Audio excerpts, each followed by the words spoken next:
박정우 먼저 나와서 이번 세례 받는 것에 대한 소감을 우리 성도들에게 이야기하도록 하겠습니다. 예.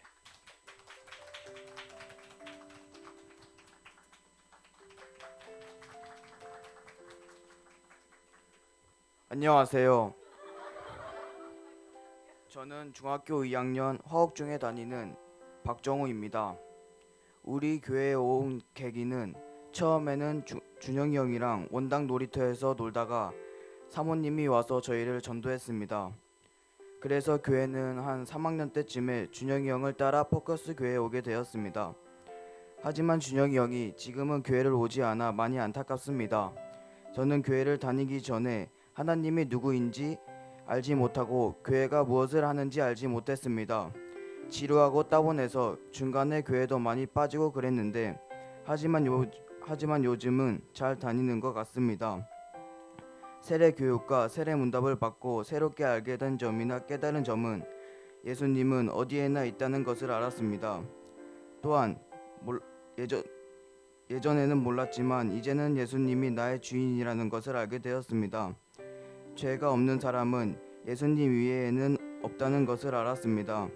세례를 받고 나서 앞으로의 다짐은 하나님의 자녀로서 하나님을 더 열심히 섬기도록 노력하겠습니다. 주일 예배에 늦거나 빠지지 않고 잘 참석하도록 노력하겠습니다. 또한 예배에 더 집중하도록 노력하겠습니다.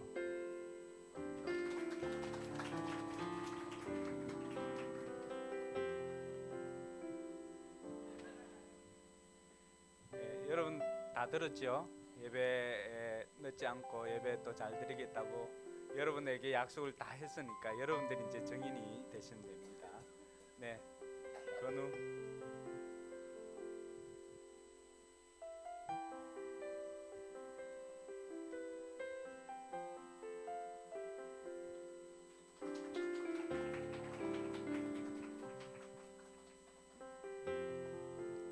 안녕하세요. 제 이름은 박건우입니다.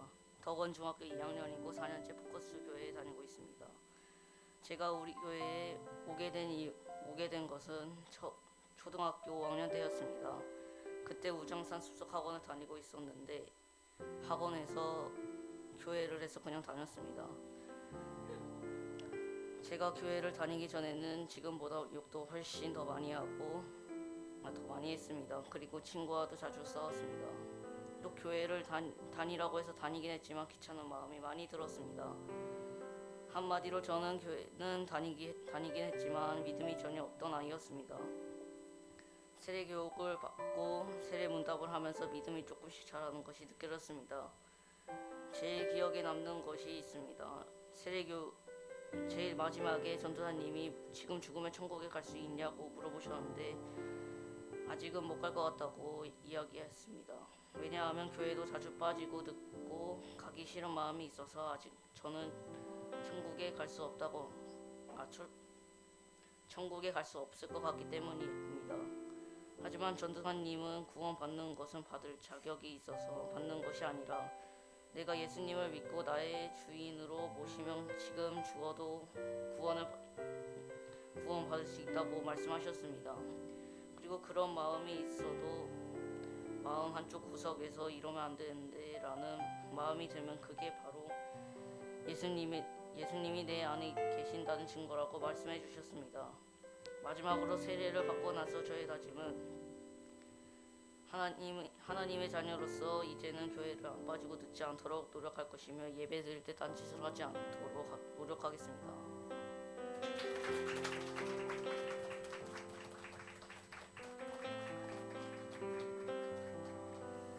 네,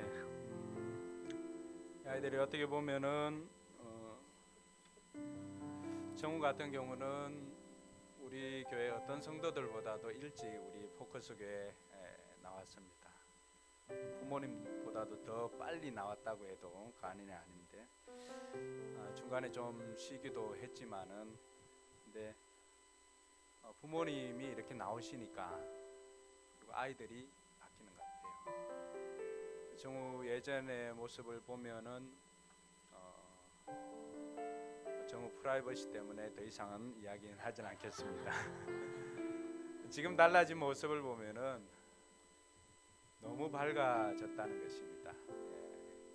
늘 웃는 모습이고, 아까 나올 때는 나는 최정성도님 나오시나 싶어가지고 이렇게 했는데 하여튼 밝아져서 너무 좋고, 건우도 많이 밝아졌고, 예전에는 뭐 욕도 많이 하고 그렇게 했었는데 지금은 욕도 좀 줄이고 그렇게 하고 있습니다. 그래서 우리 이 친구들이 우리 앞에서, 또 우리 성도들 앞에서 앞으로 예배 시간이나 또 예배 잘 드리겠습니다 라고 하는 그런 결단, 하나님의 자녀답게 살겠습니다 하는 그런 결단이 흐트러지지 않도록 우리 성도들이 기도해주고 관심 가져주고 격려해주시고, 그래서 이 친구들이 정말로 이 시대를 이끌어갈 수 있는 탁월한 리더로 자라날 수 있도록 여러분 기도해 주시기 바랍니다. 네, 이제 세례 문답을 하도록 하겠습니다. 네, 호명할 때 두 사람 자리에서 일어나 주시기 바랍니다. 박건우, 박정우. 네. 세례는 우리를 그리스도에게 접붙이고 합하는 표고, 또 성령님께서 인쳐주시는 것입니다. 그래서 우리 포커스 교회 당회가 세례를 받고 교회에 또 입교하기를 원하는 이 두 사람을 은혜 받는 일에 대한 경력과 믿음이 또 세례 받기에 합당하다고 생각되어져서 이 두 사람을 세례 교인으로 세우려고 합니다. 그래서 모든 우리 성도들도 세례 받는 이 두 사람을 환영하고 하나님께 영광을 돌리시기를 바랍니다. 이제 당회에는 제자를 삼아 세례를 주라고 하신 주님의 명령대로 세례를 베풀고자 합니다. 세례 받는 두 사람은 하나님과 성도들 앞에서 엄숙하게 서약을 해 주시기 바랍니다. 오른손 들고 서약을 하면 되겠습니다. 제가 물을 때 예라고 큰 소리로, 동의하시면 예라고 큰 소리로 답해 주시기 바랍니다. 목소리가 적으면 받기 싫은 것을 알고 생략을 하도록 하겠습니다. 큰 소리로 답해 주시기 바랍니다. 묻겠습니다. 여러분은 하나님 앞에서 죄인인 것과 그 진노를 면치 못할 줄을 알고 그의 크신 자비하심으로 구원받는 것 외에 소망이 없는 줄을 믿기로 서약합니까? 여러분은 그리스도께서 하나님의 아들 되심과 죄인의 구주가 되신 줄을 믿으며 복음에 말한 바와 같이 구원하시리는 오직 예수뿐인 것을 믿고 그만 의지하기로 서약합니까? 여러분은 성령의 은혜만 의지하여 그리스도를 믿고 따르는 자가 되고 모든 죄악을 버리고 그의 가르침과 본을 따라 살기로 서약합니까? 여러분은 교회의 관할과 치리에 복종하고 교회의 덕과 화평을 이루는 일에 힘쓰며 교인된 의무와 권리를 바르게 행사하기로 서약합니까? 네, 손을 내려주시기 바랍니다. 이 두 사람이 모든 질문에 예라고 답했기 때문에 우리 당회는 이 두 사람을 위해서 세례를 베풀고자 합니다. 함께 기도하겠습니다. 하나님 아버지, 은혜를 감사드립니다. 하나님의 영원하신 경륜으로 오늘 이 두 형제가 세례를 받는 은총 베풀어 주시니 감사를 드립니다. 이들이 사는 날 동안에 하나님의 나라와 복음의 증인으로서 충성되게 하시고 교회의 덕을 세우며 거룩한 생활을 하게 하여 주시옵소서. 하나님께서 이들에게 은혜를 베푸시어 어떠한 고난과 또 인생의 어려움을 만날지라도 믿음으로 인내하고 승리하게 하여 주시옵소서. 예수님의 이름으로 기도드리옵나이다. 아멘. 네, 이제 세례를 하도록 하겠습니다. 네, 장로님 앞으로 나와 주시기 바랍니다.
이제 공포하도록 하겠습니다.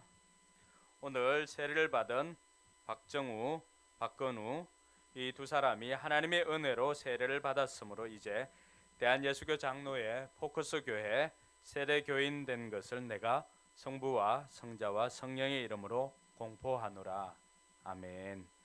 네, 이제 이 두 사람 축하를 하도록 하겠습니다. 우리 축하할 때 이 두 사람이 앞으로 하나님의 자녀답게 잘 살아가라고 여러분들이 축하도 해주시고 선물도 해주시고 그리고 함께 기도하도록 하겠습니다. 너는 시냇가에 심은 나무라.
만날 수 있도록 기도해 주시기 바랍니다.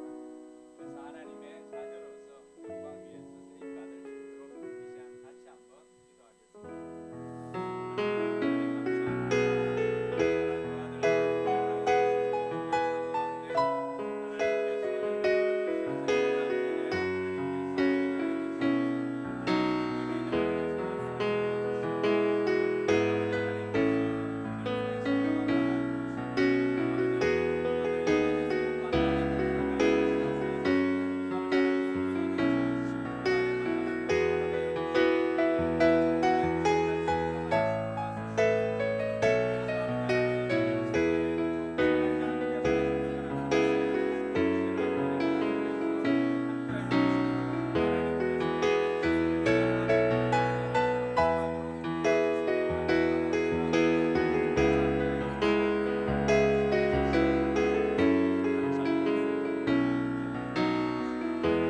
하나님 아버지 은혜 감사합니다. 사랑하는 두 아들 예수 그리스도의 이름으로 세례받게 하시니 감사를 드립니다.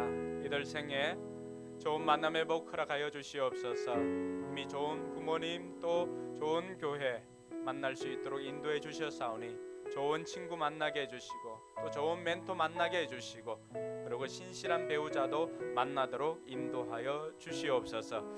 이들의 삶이 하나님의 자녀답게 살아감으로 하나님 앞에 영광 돌게 하여 주시고 날마다 하나님과 함께 하심의 증거가 나타나도록 인도하여 주시옵소서. 감사를 드리며 거룩하신 예수님의 이름으로 축복하며 기도드리옵나이다. 아멘. 네, 박수로 축하를 하도록 하겠습니다. 기념 촬영은 예배 마친 후에 하도록 하겠습니다. 네, 들어가시기 바랍니다.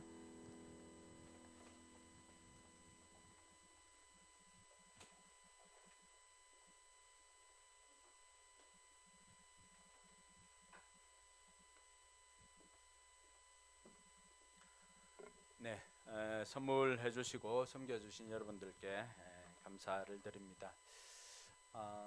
우리 우리 자녀들뿐만이 아니라 우리 모든 성도들이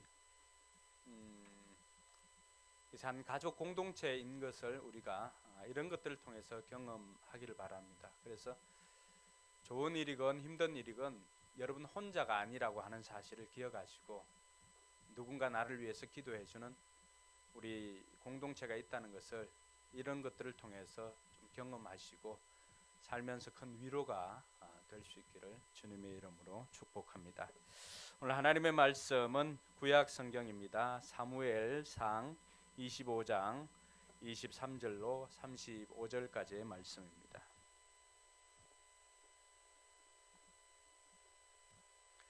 사무엘상 25장 23절에서 35절까지의 말씀. 불편하지 않으면 우리 자리에 일어나서 같이 보도록 하겠습니다.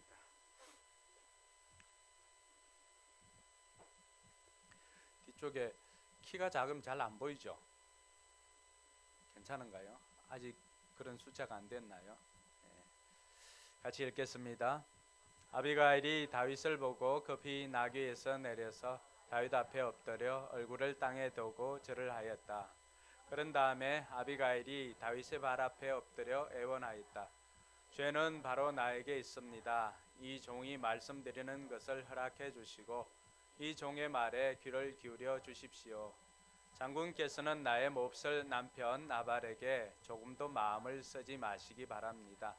그 사람은 정말 이름 그대로 못된 사람입니다. 이름도 나발인데다 하는 일도 어리석습니다. 그런데다가 장군께서 보내신 젊은이들이 왔을 때는 내가 거기에 있지 않아서 그들을 만나지도 못하였습니다. 장군께서 사람을 죽이시거나 몸소 원수를 갚지 못하도록 막아주신 분은 주님이십니다. 주님도 살아계시고 장군께서도 살아계십니다. 장군님의 원수들과 장군께 해를 끼치려고 하는 자들이 모두 나발과 같이 되기를 바랍니다. 여기에 가져온 이 선물은 장군님을 따르는 젊은이들에게 나누어 주시라고 내가 가져온 것입니다. 이 종의 허물을 용서해 주시기 바랍니다. 장군께서는 언제나 주님의 전쟁만을 하셨으니 주님께서 틀림없이 장군님의 집안을 영구히 세워주시고 장군께서 사시는 동안 평생토록 아무런 재난도 일어나지 않도록 도와주실 것입니다. 그러므로 어느 누가 일어나서 장군님을 죽이려고 쫓아다니는 일이 있더라도 장군님의 생명은 장군께서 섬기시는 주 하나님이 생명보자기에 싸서 보존할 것이지만 장군님을 거역하는 원수들의 생명은 주님께서 돌팔매로 던지듯이 팽개쳐 버리실 것입니다. 이제 곧 주님께서 장군께 약속하신 대로 온갖 좋은 일을 모두 베푸셔서 장군님을 이스라엘의 영도자로 세워주실 터인데 지금 공연히 사람을 죽이신다든지 몸소 원수를 갚으신다든지 하여 왕이 되실 때에 후회하시거나 마음에 걸리는 일이 없도록 하시기 바랍니다. 주님께서 그처럼 좋은 일을 장군께 베풀어 주시는 날 이 종을 기억해 주시기 바랍니다. 다윗이 아비가일에게 말하였다. 주 이스라엘의 하나님이 오늘 그들을 보내어 이렇게 만나게 하여 주셨으니 주님께 찬양을 드리오. 내가 오늘 사람을 죽이거나 나의 손으로 직접 원수를 갚지 않도록 그대가 나를 지켜주었으니 슬기롭게 권면하여 준 그대에게도 감사하오. 하나님이 그대에게 복을 베풀어 주시기를 바라오. 그대에게 아무런 해도 입히지 못하도록 나를 막아주신 주 이스라엘의 하나님이 확실히 살아계심을 두고 분명하게 말하지만 그대가 급히 와서 이렇게 나를 맞이하지 아니하였더라면 나발의 집안에는 내일 아침이 밝을 때까지 남자는 하나도 살아남지 못할 뻔하였소. 그리고 다윗은 그 여인이 자기에게 가져온 것들을 받고서 이렇게 말하였다. 평안히 집으로 돌아가시오. 내가 그대의 말대로 할 테니 걱정하지 마시오. 아멘. 앞뒤 좌우로 한번 인사합시다. 하늘 복 많이 받으시기 바랍니다.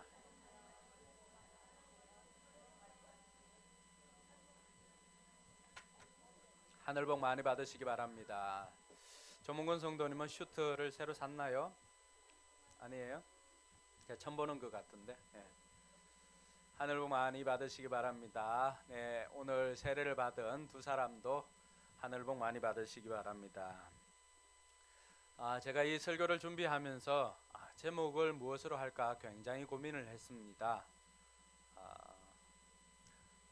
몇 가지 후보 중에 하나는 성난 콧불소를 멈추는 방법, 그게 하나였고, 또 오늘 제목으로 잡았던 피스메이커, 화평케 하는 자, 이것도 하나의 후보였습니다. 그리고 또 하나의 후보는 아비가일의 설교, 이것도 있었습니다. 그래서 많은 사람에게 묻지 않고 한두 사람에게 물어보았는데 그래도 피스메이커가 낫다고 해서 피스메이커로 정했습니다. 오늘 대략의 내용은 이러합니다. 정말 일촉즉발의 위기, 손대면은 금방 터져버릴 듯한 분노를 안고 달려오는 이 다윗과 400명의 칼을 찬 이 용사들을 멈춘 한 여인의 지혜가 들어있는 내용입니다. 그래서 어떻게 보면은 부제목으로는 아비가일의 설교라고 해도 과언이 아닐 것 같습니다. 오늘 왜 이런 일들이 일어나게 되었는가 상황을 잠시 살펴보면은 사무엘상 25장 시작할 때 사무엘이 죽는 것으로 시작을 합니다. 그리고 2절에 보니까 오늘 이 일들을 시작할 때 등장인물이 누구인지 소개를 하고 있습니다.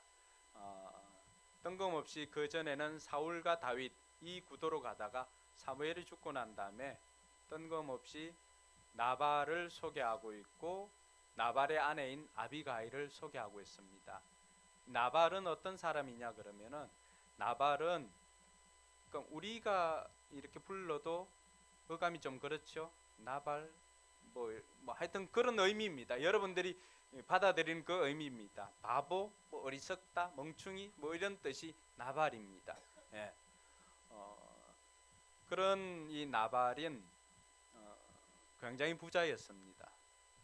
그러니까 성경이 부자라고 하면은 그 주변에서는 그 어떤 사람들보다도 가장 재물이나 이런 것을 많이 가지고 있을 때 그런 호칭을 부르기도 합니다.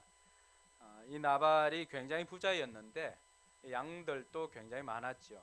그래서 양들을 이렇게 방목하고 목자들이 있는데 양들이 워낙 많다 보니까 주변에 늘 이 양을 노략질하는 짐승도 있을 수가 있고 사람도 있을 수가 있습니다.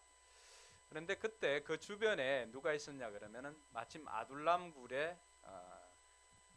사울을 피해서 지내고 있던 다윗이 600명의 사람들과 함께 그 아둘람 굴에 생활을 했습니다. 그래서 가끔 이 사람들이 나가서 나발의 양떼를 치고 있을 때 그 양떼들을 다른 사람들이나 다른 짐승들이 해치지 못하도록 할 일이 없잖아요. 그래서 이렇게 지켜주기도 하고 이런 일들이 있었습니다.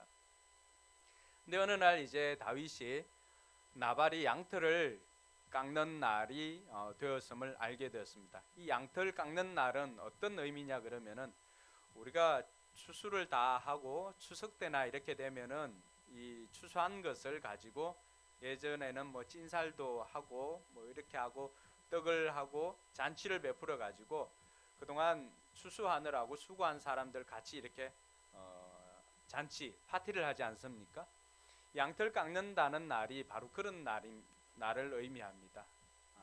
양을 그동안에 이 양육한다고 수고했으니까 고기도 또 굽고 또 삶고 뭐 이렇게 해가지고 잔치를 베풀라고 주변에 있는 사람들과 같이 나누기도 하고 이런 잔칫날이 바로 양털 깎는 날입니다.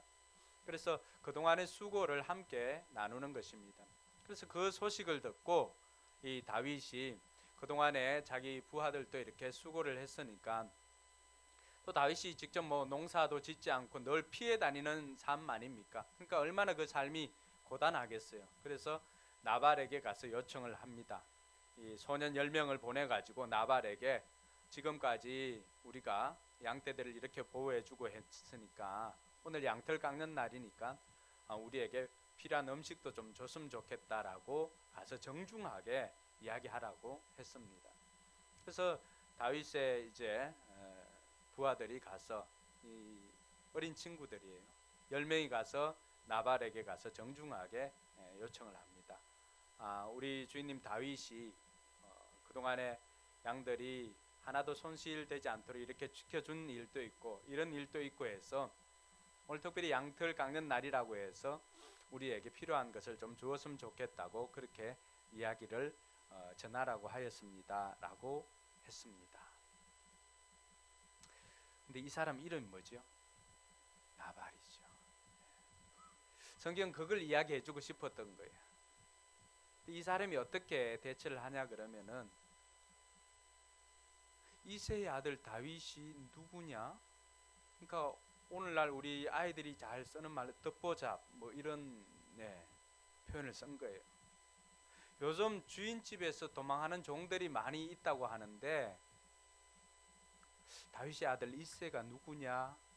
이새의 아들 다윗이 누구냐? 이렇게 이야기를 합니다. 그러니까 동네 도망 다니는 종 취급을 하고 그리고 다윗에 대해서는 전혀 아나무인입니다. 다윗이 그동안 도와주었던 것은 이 나발의 종들도 다 알고 있었는데 그러나 나발은 그것을 완전히 무시하고 이 다윗을 듣보잡 취급을 합니다. 그리고 그 이야기를 이 종들이 와서 다윗에게 전하였습니다. 여러분 같으면 어떻게 하겠어요? 여러분들이 다른 집에 이렇게 수거해주고 이렇게 했었는데 그 사람이 전혀 몰라보고 거의 도둑놈 취급을 하고 이렇게 했을 때 얼마나 억울하겠어요. 다윗도 마찬가지예요. 우리가 알고 있는 그 위대한 다윗도 그 순간 끓어오르는 이 분노를 참지 못하고 이 600명의 사람들이 명령을 합니다. 200명은 남아서 우리 가족들을 지키고 400명은 칼을 차고 나를 따르라 하니까 어떻게 하겠어요? 다 칼을 차고 나를 따르라 이렇게 400명이 고함을 치고 이제 이 나발을 죽이려고 말을 타고 쫓아옵니다. 자, 이들의 모습이 어떻겠습니까? 이들의 모습을 그래픽으로 이렇게 처리한다면은 저는 그랬을 것 같아요. 앞에 다윗이 말을 타거나 나귀를 타고 이렇게 오면은 주변에 뒤쪽에 있는 그 성난 폭도들이라고 할 수 있죠. 칼을 차고 오는데 불을 이렇게 막 그려가지고 마치 불이 이렇게 막 큰 불이 내려오는 것처럼 아니면은 성난 코뿔소 이렇게 코뿔소 영상 하나 찾아봐요. 그림만 코뿔소가 이렇게 쫓아오는데 그 코뿔소를 지금 한 마리 코뿔소도 오면은 절단 날판인데 몇 마리 코뿔소야? 400마리 코뿔소 다 찾지 말고 코뿔소 한 마리만 이렇게 띄워줘 봐요. 400마리 코뿔소가 이 불이 붙어 가지고 온다든가 아니면 성질을 내고 이 코뿔소 갑옷이 얼마나 또 든든합니까? 이렇게 해가지고 쫓아온다고 생각해 보십시오. 그 나발이 그렇게 취급을 했기 때문에 이렇게 성난 군중들이 일어나게 된 것입니다. 근데 이러한 일들이 다윗에게만 일어나는 게 아니라고 하는 거죠. 오늘 저와 여러분들이 살아가는 때도 우리는 내 배우자가 이렇게 성난 코뿔소처럼 달려들 때도 있고 아니면은 운전을 하던 이웃이 이렇게 성난 코뿔소처럼 달려올 때도 있습니다. 자, 이 성난 코뿔소를 누가 감히 막을 수가 있겠습니까? 한 마리도 아니고 몇 마리요? 마리로 하면 좀 다윗이 기분 나쁠 수도 있겠지만은 400마리나 때를 지어서 저렇게 돌진한다고 한번 생각해 보십시오. 제가 설교를 준비한다고 이렇게 성난 코뿔소 그 사진이나 이렇게 찾다가 이렇게 보니까 어린 코뿔소가 차하고 박았는데 차 앞이 다 반파된 사진을 봤어요. 그만큼 이 코뿔소를 막을 자는 없는 것 같아요. 사자하고 싸우는 거 보니까 사자 2마리가 있는데 사자 한 마리는 이렇게 날아가고 코뿔소는 엉덩이가 좀 물린 것 같고 한 마리는 앞에서 또 이렇게 대치를 하고 있는 그 장면도 본 적이 있는데 막을 자가 없습니다. 근데 이런 모습은 다윗과 그 군중들에게만 있는 것이 아니라 이 땅을 살아가는 저와 여러분들에게도 있습니다. 분노하고 또 감정을 억제치 못해서 욱하는 심정으로 폭발하는 그 모습, 그 현장. 종종 우리는 운전하는 내 남편에게서 이런 모습을 발견할 수가 있고 때로는 아이 때문에 분노해서 후라이팬 들고 있는 내 아내에게서 이런 모습을 발견할 때도 있습니다. 때로는 종종 제3자에게서도 이런 모습을 발견할 때가 있습니다. 자, 이렇게 상대방이나 또 아니면 나나 배우자나 다른 사람들이 이런 성난 코뿔소처럼 달려올 때 과연 믿음의 사람들은 어떻게 해야 할 것인가? 오늘 아비가일을 통해서 그 답을 찾고자 합니다.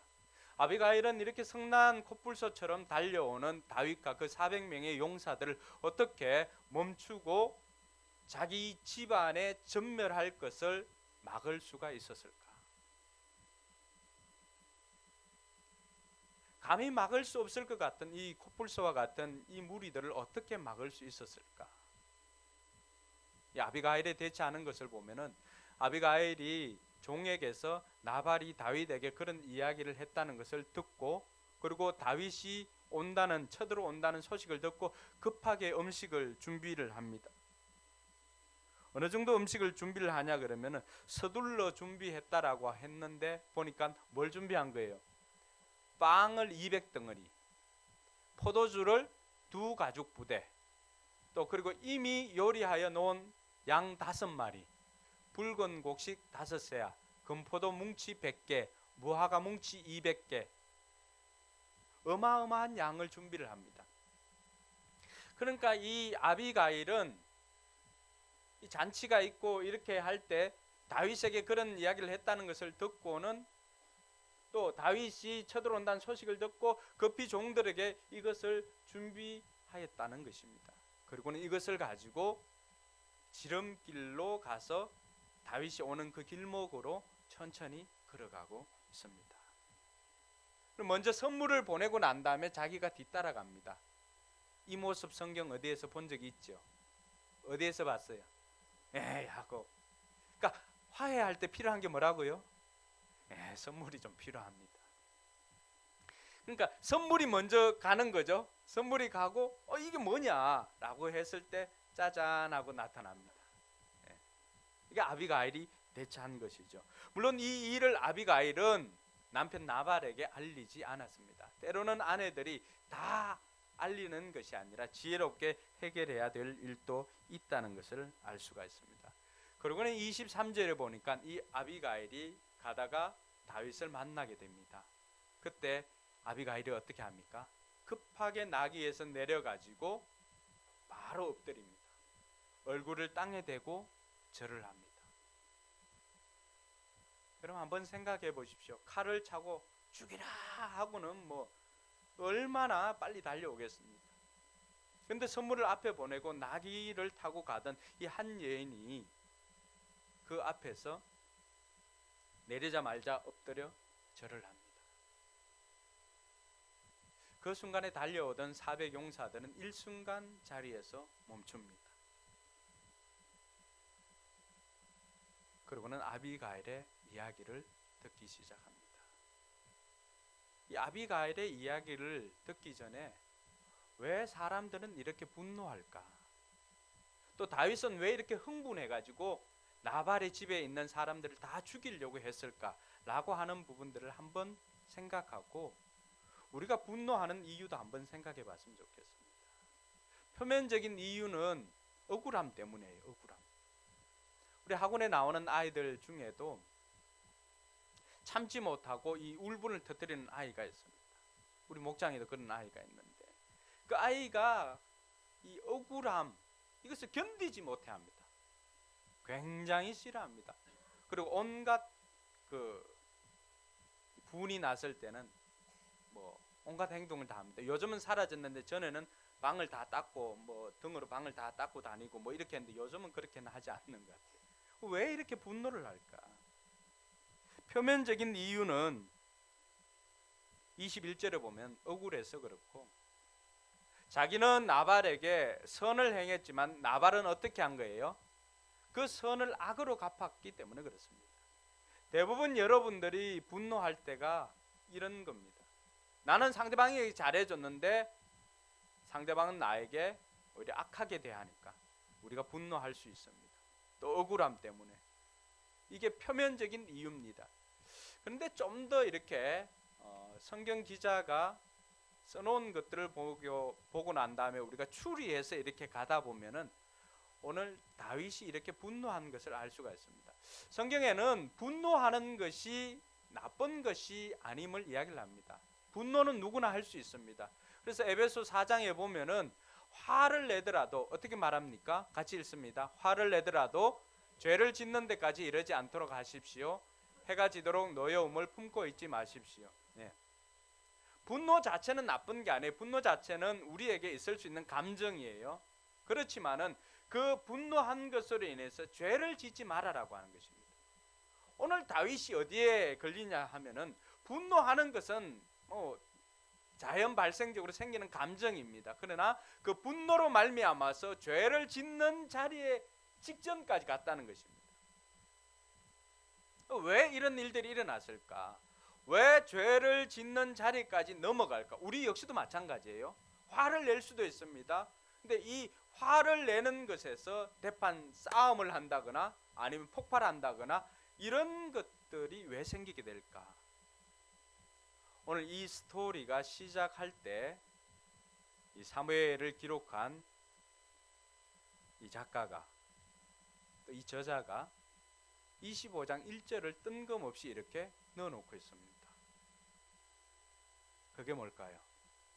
같이 읽어봅니다. 사무엘이 죽었다. 여기까지. 사무엘이 죽었다. 왜 뜬금없이 이걸 넣었을까요? 제가 같으면 저 뒤쪽에 이렇게 넣을 법한데 오늘 25장 1절에 전혀 맥락과 관계없는 이 한 문장이 나옵니다. 사무엘이 죽었다는 것은 이스라엘에게 하나님의 말씀을 들려줄 하나님의 선지자가 죽은 것이죠.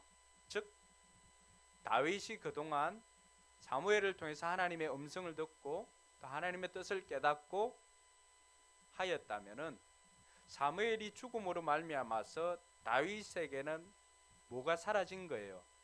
하나님의 말씀의 부재가 생긴 것입니다. 그렇지 않으면 오늘 25장 1절을 여기에 배열할 필요가 없습니다. 전혀 24장 마지막 절과도 맥락이 전혀 연결되지 않습니다. 그렇지만은 오늘 이 사무엘을 기록한 저자는 25장 1절을 기록하고 난 다음에 이 스토리에 등장하는 인물들을 소개하고 있습니다. 그리고 다윗이 여러분 성경을 읽을 때 다윗이 이처럼 뿔따고 난 적을 본 적이 있습니까? 없습니다. 그래서 다윗이 범죄하기 직전까지 갔는데 언제 다윗이 이렇게 분노하고 한 적이 없습니다. 그럼 성경 기자는 이것을 통해서 우리에게 뭘 들려주고 싶은 거였을까요? 우리 역시도 평소에는 그렇게 순하다가 분노하고 그 분노로 인해서 죄를 짓는 것까지 넘어가게 되는 이유는 표면적인 이유는 억울함이지만 그러나 근본적인 문제는 하나님의 말씀의 부재라고 하는 것입니다. 이 사건이 일어났을 때 다윗은 그 어디에도 하나님의 뜻을 찾거나 또 하나님의 뜻을 묻거나 하나님의 계획을 생각해 본 적이 없습니다. 우리가 화를 내고 어떤 그 화로 인해서 액션을 취할 때 그 순간에 이것이 사단의 계략인지 이것이 하나님의 뜻인지 생각하는 사람들 많지 않습니다. 그래서 그 순간에는 하나님의 말씀의 부재를 경험하게 됩니다. 그래서 하나님의 말씀이 없거나 하나님의 임재가 없거나 하나님의 말씀의 부재를 경험하는 그 순간 우리는 누구라도 분노하고 그것이 범죄로 이어질 수 있다라고 하는 것을 오늘 이 장면을 우리에게 사무엘을 기록한 저자가 보여주고 싶은 것입니다. 그래서 이 다윗은 감정적으로 처리했던 이 일들을 오늘 아비가일을 통해서 새로운 것을 깨닫는 시간이 바로 이 시간이었던 것입니다. 그는 성난 코뿔소처럼 달려옵니다. 그렇게 달려와서는 오늘 이 아비가일을 만남으로 말미암아서 그 앞에서 누그러뜨려지는 것을 경험하게 됩니다. 자, 아비가일이 어떤 행동을 했기에 이 성난 코뿔소와 같은 다윗과 그 400명의 용사들을 멈출 수가 있었을까요? 첫 번째는 잘못을 인정하고 용서를 구한 것입니다. 물론 그 앞서서 선물을 보내거나 이런 것 굉장히 중요합니다. 그래서 분노가 일어났을 때 먼저 음식을 먹거나 이런 것도 굉장히 중요하지만 소화는 안 될 것 같습니다. 선물을 보낸 것은 내 편에서 어쨌든 화해의 제스처이기 때문에 굉장히 중요합니다. 그러나 오늘 그것보다 더 중요한 것이 있다면 이 아비가일이 하였던 행동과 아비가일의 말을 통해서 우리가 찾는다면 먼저는 잘못을 인정하고 용서를 구하는 것입니다. 잘못을 인정하는 것 쉽지 않습니다. 더군다나 이 일은 아비가일이 행한 것이 아니지 않습니까? 물론 부부가 하나라고 해도 마찬가지입니다. 어떻게 보면은 나발이 다 저질러 놓은 것 아니에요? 남편이 늘 사고를 치고 해결하는 것은 누굽니까? 지금 아내가 해결하는 이런 국면이에요. 평소 이 일 때문에 억울했던 분들은 오늘 아비가일을 통해서 위로를 받을 수 있기를 바랍니다. 물론 반대되는 경우도 있겠지요. 근데 이 아비가일이 했던 것은 오늘 23절에서 보면은 아비가일이 그 앞에서 엎드려 절을 하고 그 다음에 24절에 가보면 어떻게 합니까? 죄는 바로 나에게 있습니다 라고 이렇게 고백을 합니다. 여러분, 화가 나 있는 사람에게 이 화가 난 것을 가지고 논쟁을 내서는 절대 그 화를 풀 수가 없습니다. 화가 나 있는 상태에서 누구의 잘잘못을 따진다는 것은 그것은 기름에 불에 뭘 끼얹는 것과 같다고요? 기름을 끼얹는 것과 같습니다. 마치 성난 코뿔소 콧김 나오는 코를 막는 것과 똑같습니다. 그 이후에는 어떤 행동을 할지 우리가 상상을 해보시면 됩니다. 이 아비가일의 지혜는 뭘까요? 그 잘못을 자기에게로 돌린 것입니다. 그 잘못을 인정한 것입니다. 내가 주인님이 또 장군이 우리 남편에게 와서 그런 일들을 이야기를 했을 때 내가 그 자리에서 있어서 듣지를 못했다. 이 내 잘못이다. 그럼 최근에 미투 운동이나 여러 가지 일들을 보면서 잘못을 인정한다는 것이 얼마나 어려운 것을 우리가 알고 있습니다. 여러분, 부부간에는 어떨까요? 내가 잘못했다, 미안하다, 이 말이 굉장히 힘듭니다. 목사인 저도 집사람이 이런저런 이야기를 하고 하면은 내가 잘못했다 인정하는 것이 굉장히 힘듭니다. 인정보다는 뭘 먼저 할까요? 핑계나 변명을 대는 것이 훨씬 더 쉽습니다. 내가 이래서 그렇게 했노라고 자기 합리화를 시키기에 바쁩니다. 근데 아비가일은 그렇게 행동하지 않았습니다. 아비가일이 하였던 것은 그렇습니다. 제 잘못입니다. 제가 잘못했습니다. 이것은 내 죄입니다. 라고 인정을 했다는 것입니다. 성난 코뿔소를 멈출 수 있는 방법, 그 첫 번째는 인정하는 것입니다. 그러고 난 다음에 인정을 하고 난 다음에 어떻게 하면 될까요? 그 다음에 용서를 구하는 것입니다. 28절에 보니까 이 아비가일이 다윗에게 용서를 구합니다. 뭐라고 합니까? 이 종의 허물을 용서해 주시기 바랍니다. 오늘 저와 여러분들이 피스메이커로 살기 위해서 또 성난 코뿔소와 같은 그 분노를 잠재우기 위해서 먼저 필요한 것이 있다면 어떤 합리화나 논쟁이나 핑계보다는 그 잘못을 내게로 돌리고 그리고 용서를 구하는 것이 먼저입니다. 물론 억울한 면도 없지 않아 있을 수가 있겠죠. 그 억울함 때문에 지금 다윗은 이렇게 달려오는 것 아닙니까? 근데 아비가일의 입장에서 보니까 그 모든 것들을 심판자, 내가 심판자가 되는 것이 아니라 심판은 누구에게 맡기고? 하나님께 맡기고. 이게 굉장히 중요합니다. 우리가 죄를 짓지 않는 방법 중에 하나는 심판을 하나님께 맡기는 것입니다. 다윗도 지금 어떤 상황이에요? 자신이 심판자가 되는 거예요. 그리고 자기가 직접 보복하려고 하고 있습니다. 그렇게 하다 보면 이것이 죄로 이어지게 됩니다. 우리의 삶에도 마찬가지입니다. 어떤 사건이 일어났거나 이렇게 했을 때, 내가 좀 억울한 일을 당했을 때 우리는 어떻게 합니까? 내가 그것을 반드시 갚아주리라. 반드시 내가 너를 축복하리라가 아니라 뭐예요? 반드시 내가 너를 갚아주리라. 근데 제가 갚아주려고 해도 차가 더 이상 속도가 나지 않아서 따라가지 못해서 보복 운전을 못한 경우도 있습니다. 너무나 억울한데, 여러분 같은 경우는 어떻습니까? 보복 운전 다른 사람들만의 이야기일까요? 아닙니다. 우리 역시도 우리 심령에 하나님의 말씀이 부재하면 우리 역시도 보복 운전자가 되어서 내 스스로 보복하려고 하는 그러한 근성이 우리에게 남아 있습니다. 그러나 성경이 우리에게 가르쳐 주는 것은 뭘까요?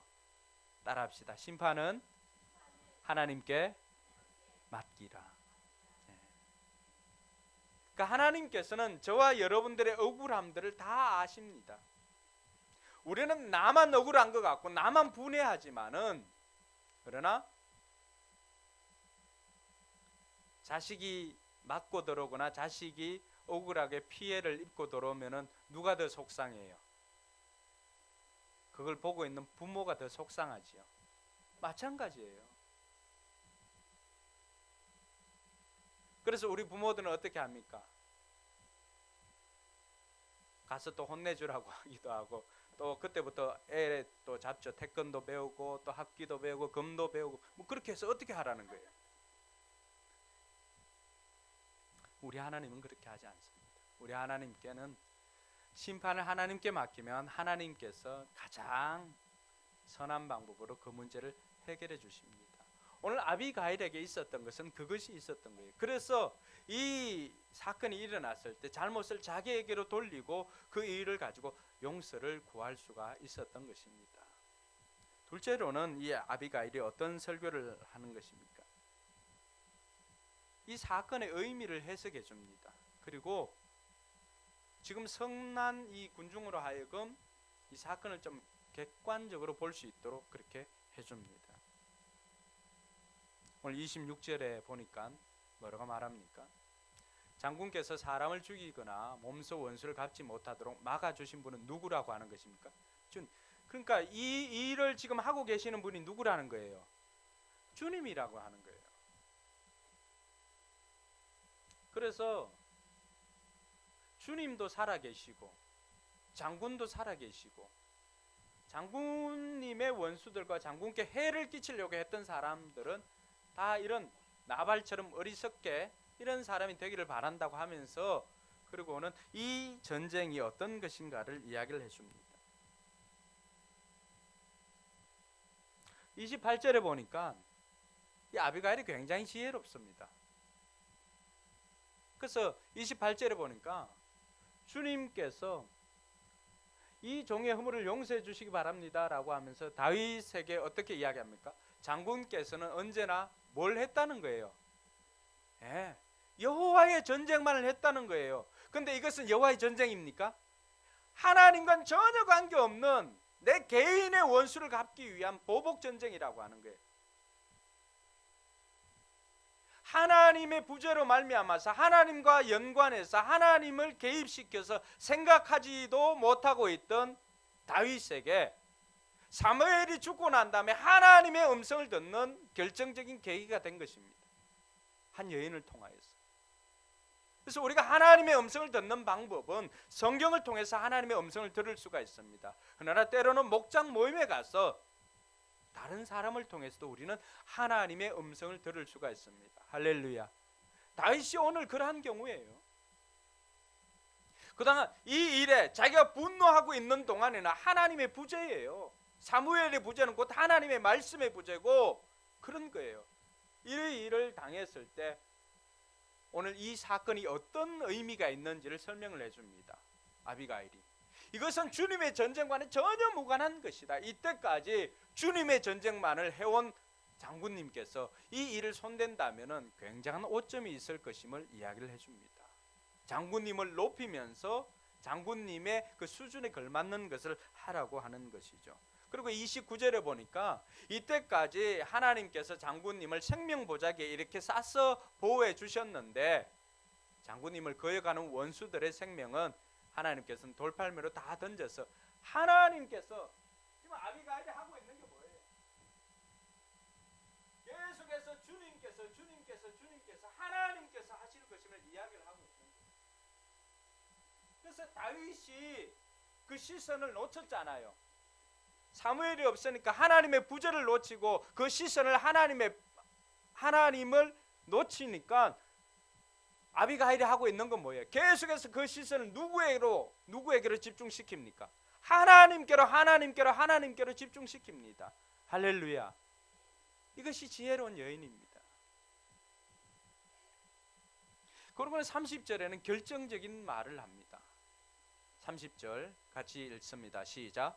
이제 곧 주님께서 장군께 약속하신 대로 온갖 좋은 일을 모두 베푸셔서 장군님을 이스라엘 영도자로 세워주실 텐데 31절 지금 공연히 사람을 죽이신다든지 몸소 원수를 갚으신다든지 하여 왕이 되실 때 후회하시거나 마음에 걸리는 일이 없도록 하시기 바랍니다. 주님께서 그처럼 좋은 일을 장군께 베풀어 주시는 날 이 종을 기억해 주시기 바랍니다. 아멘. 최근에 여러 가지 일들로 서울시장이나 대통령 후보로 나가고자 했던 사람들이 여러 가지 일들로 낙마하는 것을 봅니다. 조그만 지혜가 있었다면 오늘 아비가일이 다윗을 깨워준 것이 뭐예요? 곧 이스라엘의 대통령이 될 건데, 곧 이스라엘의 왕이 될 건데 사사로운 개인의 감정으로 인하여서 그 손에 피를 묻히고 피를 흘리고 보복한다면은 왕이 되고 난 다음에 이 일로 인해서 사람들 구설수에 오르고 얼마나 마음에 걸리는 일이 되겠습니까? 라고 깨닫게 해준 거예요. 그 순간에 꽉 막혀있던 다윗, 신선한 공기가 그 막혀있던 곳으로 쭉 들어오는 느낌을 받았습니다. 하나님을 의식하지 못하고 그저 개인의 감정으로 분노하고 욱하는 그것으로 말미암아서 이 분노를 해결하기 위해서 성난 코뿔소처럼 달려오던 이 다윗의 발걸음을 일순간 멈춘 것은 간줄기 들어온 바람 한 소금이었습니다. 그게 뭐예요? 하나님의 약속을 생각하게 한 것입니다.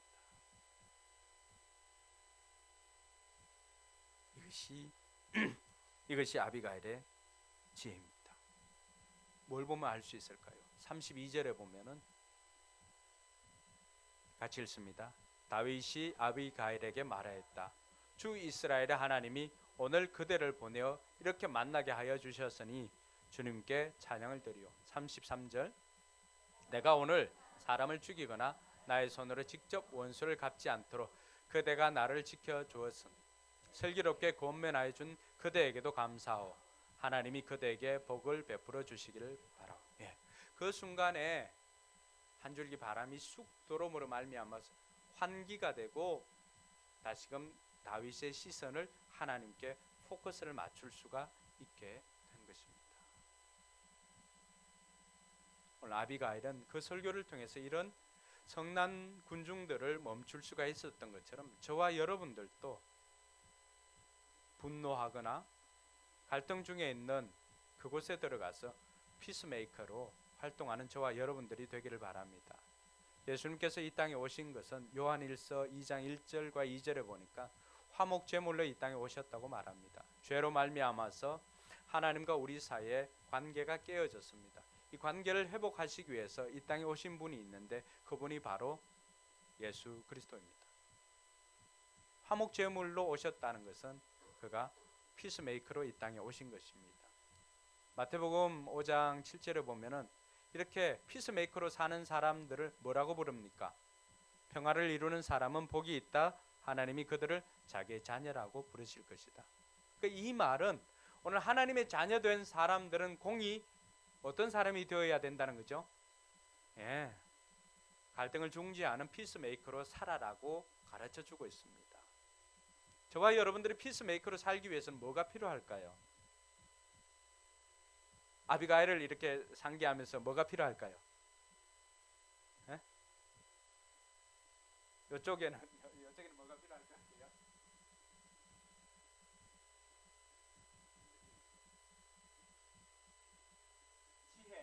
지혜.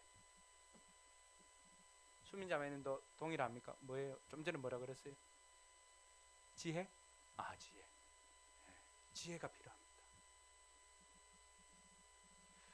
그래서 이 지혜로운 여인을 성경은 잠언 31장에 보니까 현숙한 여인이라고 그렇게 표현했어요. 효녀 가서 현숙 이외에 아주 좋은 이 현숙한 여인을 발견한 것이 이 잠언 31장이에요. 그래서 현숙한 여인의 그 값어치는 어느 정도가 될까? 세상에 있는 진주보다도 훨씬 더 가치가 있다고 말합니다. 오늘 여러분 옆에 앉아있는 배우자가 현숙한 여인인 것을 알아볼 수 있기를 바랍니다. 할렐루야. 오늘 이 여인 때문에 나발과 그 집안 모든 사람들이 살 수가 있었습니다. 나발이 하나님과 하나님의 사람에게 대하였던 그 불손한 태도 때문에 결국 나발은 열흘 뒤에 하나님께서 쳐서 죽임을 당합니다. 그러나 이 지혜로운 여인은 아비가일은 다윗의 아내가 돼서 왕비로 살아가게 됩니다. 지혜가 그 자리에까지 오르게 한 것입니다. 오늘 우리가 갈등을 중지하는 피스메이커로 또 화평케 하는 자로 살기 위해서는 무엇보다도 지혜가 필요한데 그 지혜는 내게서 나오는 것이 아니라 뭐예요? 하나님께로부터 나오는 것입니다. 그래서 잠언 31장 31절에 보니까 현숙한 여인은 고운 것도 거짓되고 아름다운 것도 헛되지만 뭐가 이것도 다 헛되지만 뭐만 남아있다는 거예요?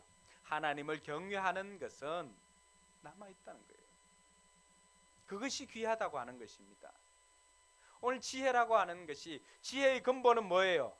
하나님을 경외하는 것이죠. 아비가일이 하나님이 어떤 분이고 하나님에 대한 지혜가 없었다면 그 알미 없었다면 어떻게 이렇게 할 수가 있었을까요? 그래서 우리가 피스메이커로 살기 위해서는 무엇보다도 하나님을 아는 하나님을 높이는 그 지혜가 필요하다는 것입니다. 둘째로는 용기가 필요합니다.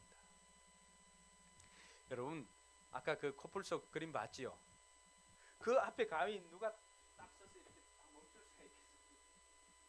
이렇게 서려면 뭐가 필요할까요? 용기가 필요합니다. 콧김 푹푹 하고 뚜껑 열렸다 닫혔다 하고 화산 폭발할 것 같고 했던 그런 배우자 옆에 그 배우자를 진정시킬 수 있는 것은 다름 아니라 용기가 필요합니다. 근데 그 용기는 또 어디에서 올까요? 하나님께로부터 옵니다. 그리고 무엇보다도 하나님께서 심판자가 되시고 하나님께서 이 모든 것을 해결하실 것이라고 하는 믿음이 있었기 때문에 오늘 아비가일은 피스메이커로 다윗과 나발 그 사이에서 피스메이커로 역할을 감당하고 모두에게 선한 일들을 이룰 수가 있었던 것입니다. 이번 한 주간 우리가 세상 가운데 살면서 저와 여러분들이 피스메이커로 살기를 바랍니다. 그래서 용기가 필요하고 지혜가 필요합니다. 그리고 믿음이 필요합니다. 그 일을 위해서 기도하는 저와 여러분들이 되기를 바라고 여러분들이 가는 곳곳에 갈등이 있는 그곳에 평화가 있기를 바라고 우리가 트러블 메이커가 아니라 피스 메이커로 살아감으로 우리가 있는 공동체가 회복되어지고 살만한 그런 공동체, 살만한 조직, 살만한 세상이 되기를 주님의 이름으로 축복합니다. 기도하겠습니다. 이제 우리가 같이 기도하기를 원합니다. 기도할 때 하나님 나는 이 땅에 아비가일과 같은 그러한 지혜로운 사람이 되기를 원합니다. 그래서 갈등이 있는 그곳에 하나님의 자녀로서 중재자로 피스메이커로 살기를 소망합니다. 이 일을 위해서 용기도 허락하여 주시고 지혜도 더하여 주시고 믿음도 더하여 주시옵소서. 위해서 기도하시고 결단할 때 여러분들이 여러분 삶 가운데 이번 한 주간 피스메이커로 살기 위해서 또 여러분이 생각되어지는 갈등의 현장이 어디인지 하나님, 저는 이번 한 주간 이곳에서 피스메이커 역할을 감당하기 원합니다. 그것이 가정이면 가정, 그것이 직장이면 직장, 사업체면 사업체, 그것이 어디든지 간에 결단할 수 있기를 바랍니다. 그래서 여러분들을 통해서 이번 한 주간 여러분들이 다른 곳곳이 평화로운 곳이 되도록 위해서 결단하시고 기도할 수 있기를 바랍니다. 기도합니다.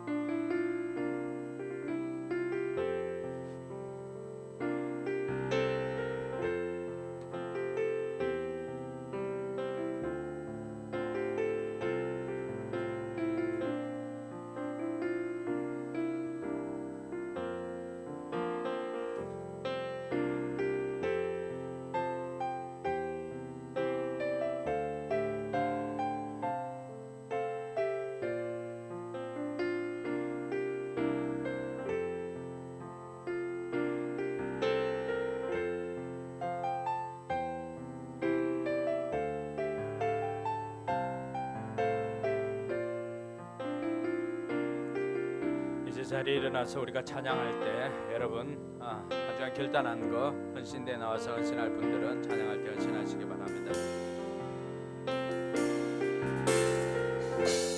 약할 때 강함 되시네 나의 보배가 되신 주 나의 모든 것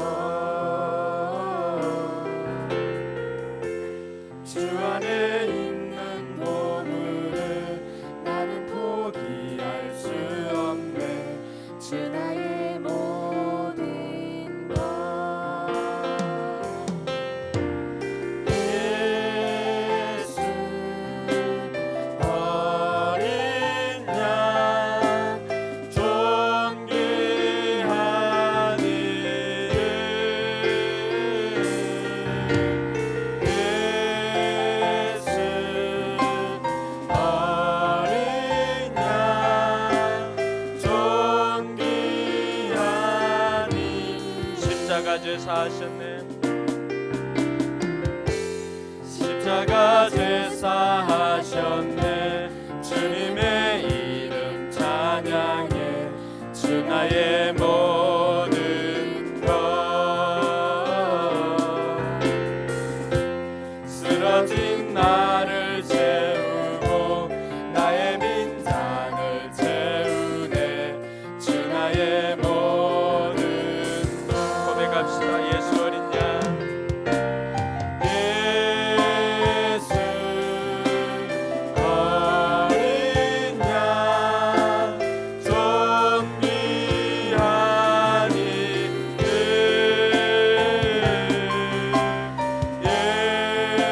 예수 어린 양 존귀한 예수 어린 양 예수 어린 양 존귀한 이름 예수 어린 양 존귀한 이름 기도하겠습니다. 이제는 우리 구주 예수 그리스도의 연애와 하나님의 무한한 사랑과 성령 하나님의 감동, 교통, 충만하심의 역사가 피스메이커로 살기를 소망하는 우리 모든 성도들 머리 위에와 우리 교회와 선교지 위에 이제부터 영원토록 함께 있을지어다. 아멘.